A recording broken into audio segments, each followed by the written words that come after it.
almost every single person wasn't doing what they studied.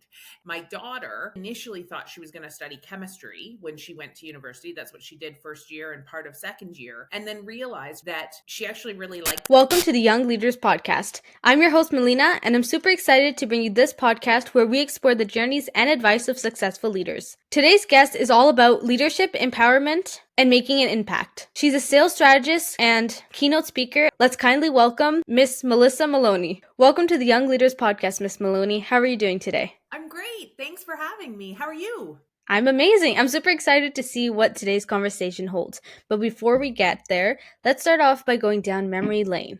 Okay. When you were around like my age, did you know what you wanted to become? I did know what I wanted to become, but it's not what I'm doing. So I think I always knew I wanted to help people. And that was something that was just always in my head. But I saw myself at that point, and what I ended up going to school for was working more in like the social work realm and helping people that way. So when I first finished school, I was working in group homes and working for the school board and working with kids who needed help. So not at all what I'm doing now.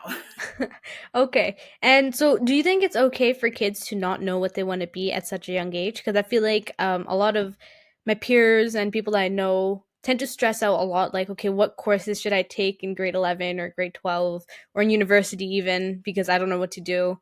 What do you think? What are your thoughts on that? Yeah, it's funny. I was part of an event last year where I got to act as a mentor to about 100 young women who were anywhere from sort of 16 to 19.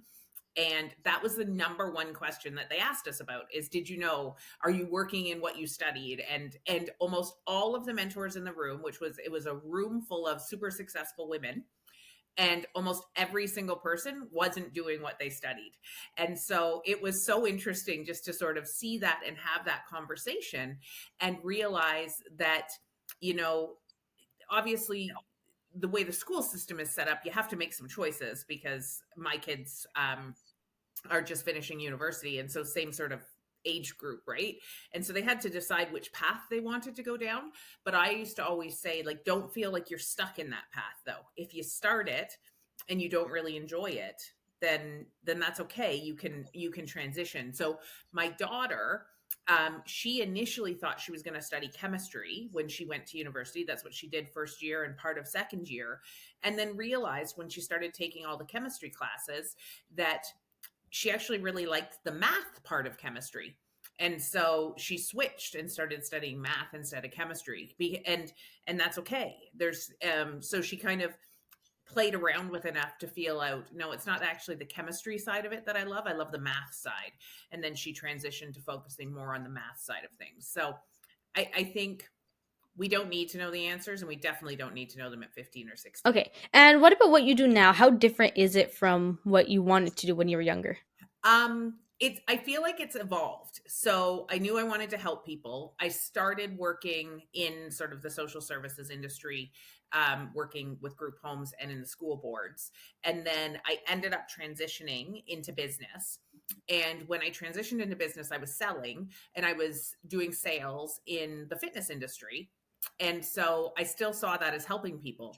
And so when I had to make the decision at one point, which way did I want to go, I made the decision to stay with fitness because I realized I really enjoyed the business side of it. And I still got to live my sort of purpose and value around helping people. And then as my career evolved, and I shifted from, doing direct sales and selling myself to leading sales teams and then leading entire large teams within an organization, I still saw it as helping people. It's just how I helped people shifted. So I worked with a lot of young people. So it was helping them buy their first home, helping them develop their career, helping them build their skill sets that would help them elevate their career. And so I think I've kept helping people throughout the way. And then now, again, as I've kind of evolved into the next part of my journey of entrepreneurship and leading the organization, All Women Lead and AWL Partners, we're still doing the same thing. We're helping people be successful. We're helping businesses have better communication. We're helping businesses create more gender equal workplaces. And so we're still I think at the heart of everything, I'm still doing things for the reason of helping people. I'm just doing it in different ways now. Okay. And when you went onto that entrepreneurial journey, what was the first step that you took? How did you know that you wanted to go on that journey? And what were some of the hardest challenges that you went through? Um, it's been an evolution. I think when I first started, I started a consulting company.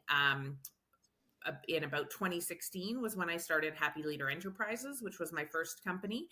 And when I started it, I knew I needed more. I was kind of bored in my job. I could do my job easily. I could do it in my sleep, and I was looking to do something different. And I knew I really enjoyed engaging with people in a different way and sort of that training and development side of things. So I thought, I really love creating positive sales cultures and helping people have really successful sales teams. So if I could take that and take the experience that I had and the expertise that I had in doing that and bring that to other organizations, that would be amazing. So I built it in a way that I could do those projects while still working full time. Um, and then when um, Jen and I decided to start All Women Lead in 2019, again, it was just kind of it made sense at the time. It felt right. It seemed like the right thing to do. We worked well together. We were really passionate about building something for women in leadership. And then I would say the biggest challenge that led to was we actually hosted our first full day conference on, it was the day before the world shut down for COVID. Our event was March 11th, 2020. And so it was crazy timing. And Wow. yeah, it was. So that week was super scary because we had this event planned. Everything with COVID had just started to kind of begin and was becoming a bigger and bigger thing. And we had 150 people booked for this event. TD Bank was our title sponsor. They were a keynote speaker, and they were about a third of our audience. And 3 days before the event, they ordered all of their staff not allowed to attend events. And Oh. so we were like, uh-oh. And so we managed to pull it off and make it work and didn't lose anybody, which was great. But then we had to transition. And so I would say it was one of the greatest challenges that we had, but also it was our greatest opportunity. Had COVID not happened, we probably would still just be hosting small events in London, Ontario. And then since COVID happened, we grew our community, we expanded our presence. We're doing things nationally and internationally, and which leads to its own challenges, is figuring out how do we do that and how do we scale. But it's all been, we've just kind of followed the doors that have opened for us and built a business around what we know people are looking for because they're telling us that. And then just trying to figure out how do we grow it in a way that we're having an impact and doing it the right way, but also still doing it with purpose. So for us, especially working sort of in the inclusivity space, we don't ever want anything to be performatory. We want it to be real. We want it to be for the right reasons and the right intentions. And that's sometimes the hardest part that we have, is trying to make sure that we're not just letting people who we work with check a box and say, look, we care about people, and that we're actually building stuff that is for the right reasons and building great workplaces. Okay. And then when it comes to sales, what is, like, I guess, the most important part of sales? How can you sell to people without it actually trying to seem like sell to people? Because I know a lot of people want to, like, give value as well, but they also want to sell something. How can you do it in a way where it doesn't seem like you're directly, like, cold calling or selling? Yeah, I think sales has really evolved. So when I started in sales, twice your life ago, when when I started in sales, a long time ago, the buy or the seller, sorry, had the advantage, right? I had all the knowledge. I was the keeper of all of the information, so it kind of put me at the advantage over the person who I was selling to. And so because of that, that's where that sort of, what I would refer to as that yucky image of sales really came from, where it was like the sneaky salesperson who could tell you things that weren't necessarily true. But that's changed now. The internet has changed all of that. we all can get the information. We have access to the information. So the information is no longer the advantage point. It's helping people understand how it will help them. That is the advantage point. And so I'm really passionate now about helping people see kind of the new side of sales, which is building relationships, understanding people's needs, trying to identify their pain points, and then helping to solve for those things. And the best salespeople are now the best people who can create solutions and can help people see value in those solutions. And so it's not even I'm trying to like challenge some of the language, right? I don't know if you and some of your peers have kind of heard some of what I deem as like the really aggressive sales language, right? You gotta go out for the hunt, and we're gonna go and we're gonna get the kill. And it's just, we've created sales into this really aggressive feeling thing, and it's not. It's getting to know people, it's building relationships, it's listening, it's connecting with people and helping to build solutions for them, and then continuing that relationship long past the point of when it started. And so that's a much better feeling. And one of the reasons why I'm really trying to encourage more women to consider sales as potential opportunities for their careers. And then what about for like young leaders or young entrepreneurs or even some that are a little older? What about for them when they want to do sales? How can they get their first sale? Sales, so sales is, it's the lifeblood of any company, right? If you don't have sales, solves all problems. If you have sales, you have revenue. If you have revenue, you can usually solve most of your problems. So I think the biggest thing is figuring out who your customer is, and really identifying how do you serve that customer. So I would say one thing I don't want to forget to say is I want to make sure I say that especially for young people, sales is an incredible opportunity for a career and for a journey. And from a skills standpoint, companies will always need salespeople and will always need people to play in that space. So it's a really great thing to consider from a career perspective, is to, if you can hone your sales skills, you're an extremely valuable person in the work world. So I think if you can, from there, once you're, say you're an entrepreneur just starting out, typically you've identified a solution that you think will solve a problem. So then you need to get in front of those people who have that problem, or should have that problem, or may have that problem, and see if the solution actually fits for them. Usually your audience, usually your customer, will help you understand whether or not you've got the right solution. And so if people aren't buying it, it's usually a sign that, especially if it's something new, it's usually a sign that maybe it's not quite right, or you're going after the wrong audience. But once you start to get sales, you use that as knowledge to build the next iteration or the next market or the next team that you're working with. And it'll be really helpful that way. Okay. And then what about like when you're starting that business, how do you know if your product or service is right? I know you talked about it might not be the right audience, or you just might, the product or service might just not be in need at the moment. How can you actually tell it without like, I guess some people may be scared of actually just going out. How's like a way that you know it's correct regarding the, I guess, technology that we're having and how everything's going on? Yeah, you're right. I think that fear is the biggest thing that holds people back in the sales world, for sure. But I think the other thing that holds people back, I think fear is one of the biggest gaps, and then just trying to make it perfect. And I say forget both of those things. If, like, don't try and make it perfect, just get out there, talk to people, put it in front of people. It can be super rough because people will give you feedback and will respond. And if they're like, yes, this is brilliant, keep going, I'm in, then you'll know, even if it's not ready. And too often I think people spend too much time doing things like building a website and building out all their marketing materials, and it's like, no, just get in front of people, show them what you've got, get some feedback from them, see if you're on the right path, and go that way, because your audience will give you feedback. And then completely let go of the fear, for sure, because it's I always say the worst that's going to happen is they're going to say no. That's the absolute worst Right. thing that can happen. And it's hard to hear no 100 times, but it's great feedback.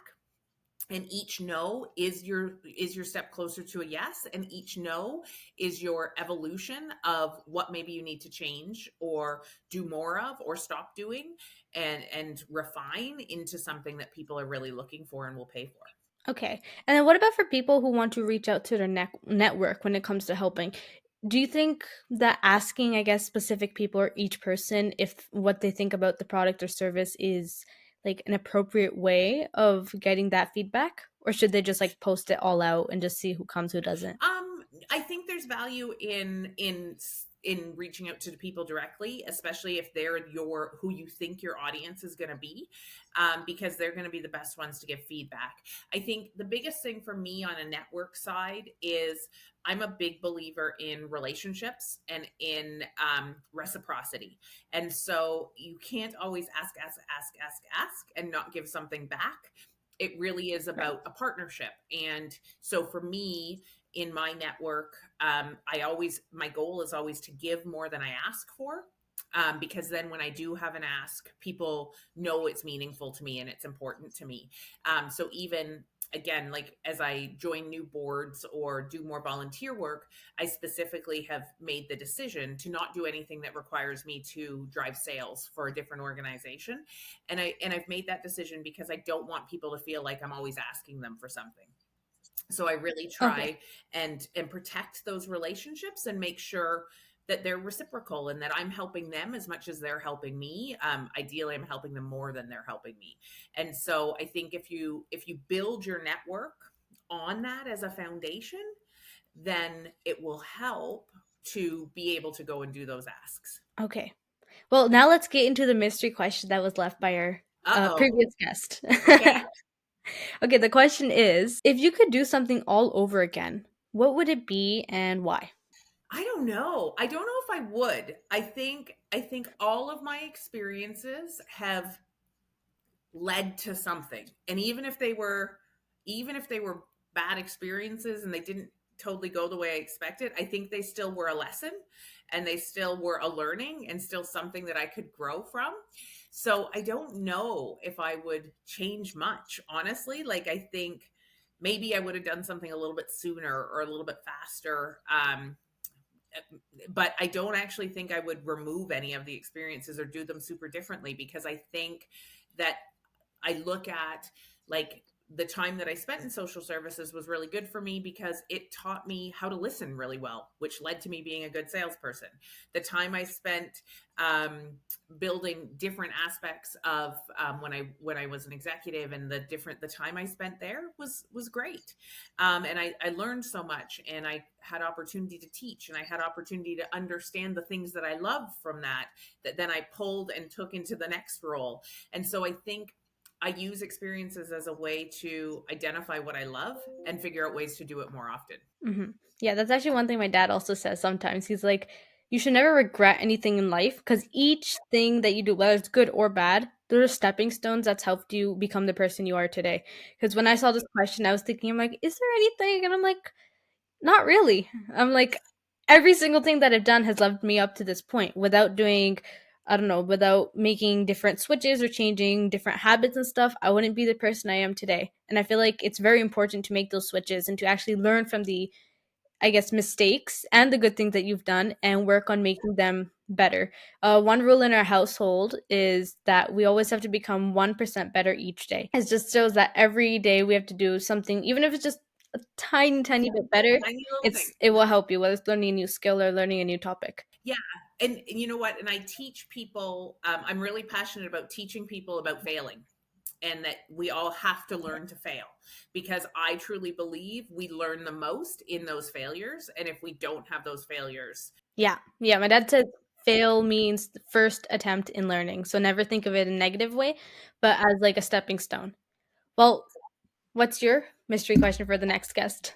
my mystery question is, what's the most important lesson a failure has taught you about your leadership? So, yeah, I was That's sticking with that failure theme. It worked well. yeah. Okay, that's gonna be an interesting one. Well said. Yeah. So, what's the most important lesson a failure has taught you about your leadership? Okay. I'm excited to hear that, what our next guest will say about that. Thank you so much, Miss Maloney. I absolutely enjoyed this conversation so much. I think I learned a lot, and I hope that our viewers learned just as much as I did. Thank you so much for having me.